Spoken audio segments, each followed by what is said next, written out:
O Intendente Nacional de Meteorologia divulgou o prognóstico climático para o trimestre de janeiro a março de 2026. E os dados técnicos indicam um cenário de risco elevado para as lavouras em desenvolvimento. Calor acima da média histórica, chuvas irregulares e distribuição espacial desigual das precipitações colocam em alerta produtores de soja, milho safrinha e arroz irrigado em diversas regiões do país. Se você é produtor, investidor ou profissional do agronegócio e quer continuar recebendo análises técnicas aprofundadas sobre clima e gestão de risco, inscreva-se no canal agora e ative o sininho. Deixe seu like para que este conteúdo alcance mais pessoas do setor. O INMT projeta que o verão de 2026 ocorrerá sob condições de neutralidade do El Niño Celecal Sul, com baixa probabilidade de atuação do Lani.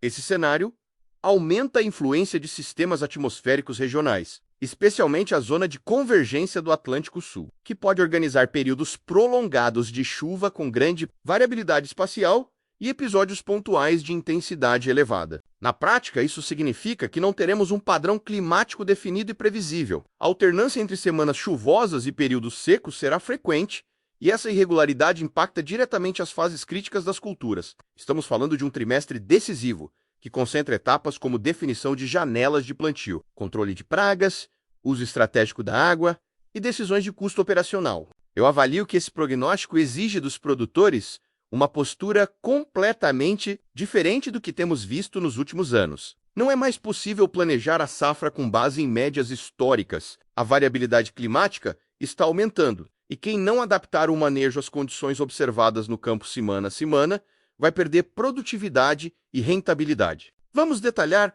o que esperar por região. A região norte deve registrar chuvas acima da média, o que favorece a umidade do solo e o desenvolvimento de culturas como soja e milho. As condições são consideradas positivas para as fases iniciais da safra de verão. Pastagens e lavouras perenes também devem se beneficiar desse padrão mais úmido. No entanto, o interior do Nordeste, especialmente o semiárido, deve enfrentar precipitações abaixo da média. A combinação de chuvas irregulares e temperaturas mais elevadas pode dificultar o plantio e aumentar significativamente o risco de déficit hídrico nas culturas de sequeiro. Produtores dessa região precisam ajustar as expectativas de produtividade e considerar estratégias de mitigação de risco. No centro-oeste e no sul, a expectativa é de chuvas dentro ou acima da média, o que, em tese, favorece as lavouras de verão. No entanto, o excesso de umidade pode elevar o risco de doenças fúngicas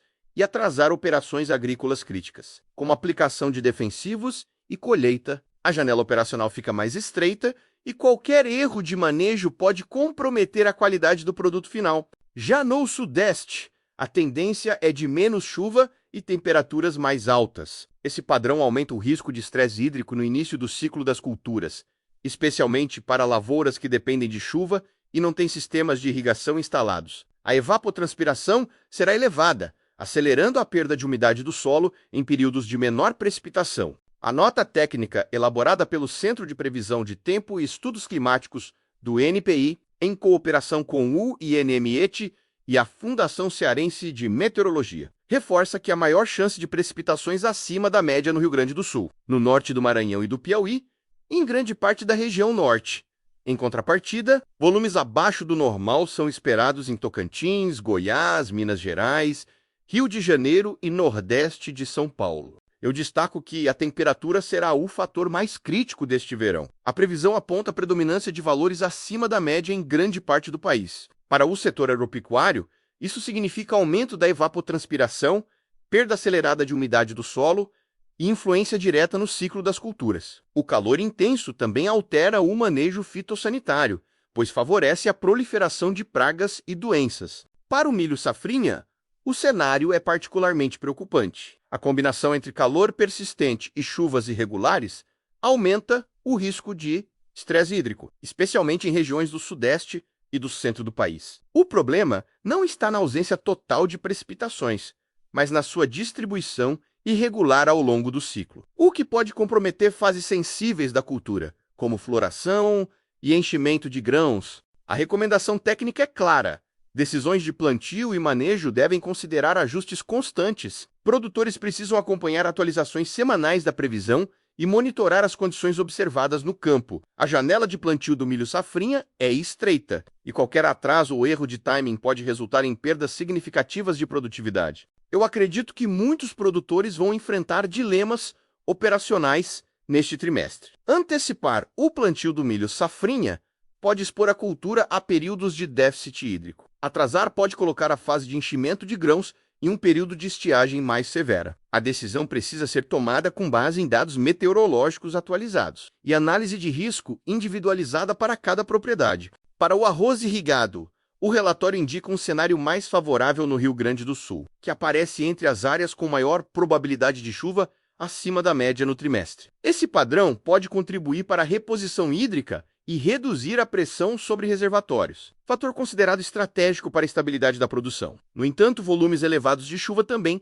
podem provocar dificuldades operacionais. Restrições de tráfego nas áreas cultivadas e maior ocorrência de eventos climáticos intensos podem atrasar operações de manejo e colheita. A Embrapa tem alertado que o arroz irrigado é sensível tanto ao déficit quanto ao excesso hídrico, e a gestão da lâmina de água precisa ser feita com precisão técnica para evitar perdas de qualidade e produtividade. Para a soja em desenvolvimento, o calor intenso e a irregularidade das chuvas podem comprometer fases críticas como floração e formação de vagens. A cultura é especialmente sensível a déficits hídricos durante essas etapas, e a recuperação da planta, mesmo após retorno das chuvas, nem sempre é completa. A produtividade final pode ser significativamente afetada. Eu recomendo que produtores com soja em campo intensifiquem o monitoramento da umidade do solo e avaliem a viabilidade de irrigação de salvamento em áreas críticas. A aplicação de bioestimulantes e produtos que reduzem o estresse hídrico também pode ser uma estratégia válida, mas o custo precisa ser avaliado em relação ao potencial de ganho de produtividade. A zona de convergência do Atlântico Sul é um dos sistemas atmosféricos mais importantes deste período. Ela pode organizar períodos prolongados de chuva, mas com grande variabilidade espacial. Isso significa que duas propriedades vizinhas podem ter volumes de precipitação completamente diferentes. A gestão de risco precisa ser individualizada, e decisões baseadas apenas em médias regionais podem ser inadequadas. O INMET e o CPTIC recomendam que a previsão climática seja utilizada como instrumento de apoio ao planejamento, com revisão contínua das estratégias de manejo, conforme a atualização dos boletins meteorológicos. A orientação técnica é que produtores não tomem decisões baseadas em um único boletim, mas sim em uma série temporal de atualizações que permite identificar tendências consolidadas. E o Avalio Q 2026 será um ano de teste para a capacidade de adaptação do setor. Produtores que investiram em tecnologia de monitoramento climático, sistemas de irrigação e ferramentas de gestão de risco terão vantagem competitiva. Aqueles que ainda operam com base em práticas tradicionais e médias históricas enfrentarão dificuldades crescentes para manter rentabilidade. O impacto financeiro dessa irregularidade climática não pode ser subestimado. Perdas de produtividade na faixa de 10% a 20% podem transformar uma safra lucrativa em uma operação de prejuízo, especialmente considerando os custos elevados de insumos e a pressão da taxa de juros sobre o financiamento da atividade. A gestão de risco climático precisa estar no centro do planejamento estratégico de cada propriedade. Para quem ainda vai plantar milho safrinha, a recomendação é avaliar com muita cautela a janela de plantio. Cultivares de ciclo mais curto podem ser uma alternativa para reduzir a exposição ao risco de déficit hídrico no final do ciclo. O uso de tecnologias como sensores de umidade do solo e estações meteorológicas instaladas na propriedade deixou de ser luxo e passou a ser ferramenta essencial de gestão. Eu reforço que a irregularidade climática que estamos vendo não é um evento pontual, mas uma tendência estrutural. O aquecimento global está alterando padrões de precipitação e temperatura, e o setor agropecuário precisa se adaptar rapidamente. Investimentos em irrigação, manejo conservacionista do solo e diversificação de culturas são estratégias de longo prazo que reduzem a vulnerabilidade climática. Se este conteúdo agregou valor, inscreva-se no canal, ative as notificações e compartilhe com outros profissionais do setor. Deixe nos comentários sua região e como você está se preparando para enfrentar esse cenário climático desafiador. Vamos construir uma comunidade mais forte e preparada. Até a próxima análise.